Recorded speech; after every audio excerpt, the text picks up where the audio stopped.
how does it feel to be nominated for the Supreme Court of the United States?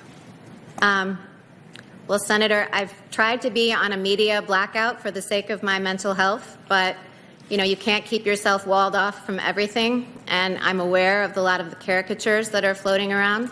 So I think what I would like to say in response to that question is that, look, I've made distinct choices. I've decided to pursue a career and have a large family. I have a multiracial family. Our faith is important to us. All of those things are true, but they are my choices. And in my personal interactions with people, I have a life brimming with people who've made different choices, and I've never tried in my personal life to impose my choices on them. And the same is true professionally. I apply the law. And Senator, I think I should say why I'm sitting in this seat in response to that question, too. Why I've agreed to be here, because I don't think it's any secret to any of you or to the American people that this is a really difficult, some might say excruciating process.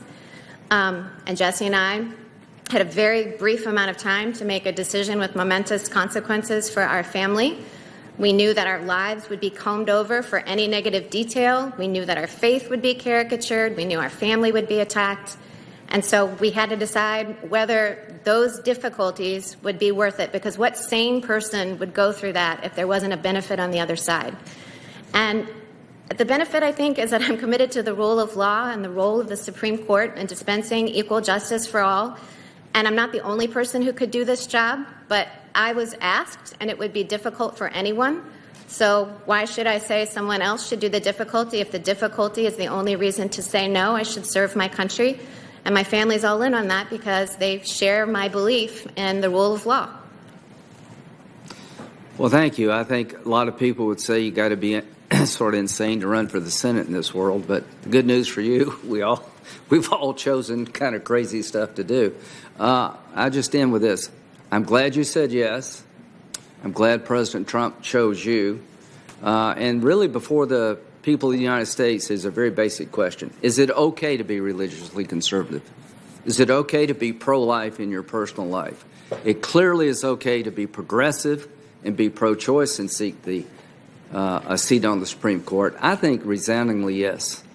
And here's why your nomination is so important to me. In my world, to be a young conservative woman is not an easy path to take. We have two women on this committee. They can talk about it better than I.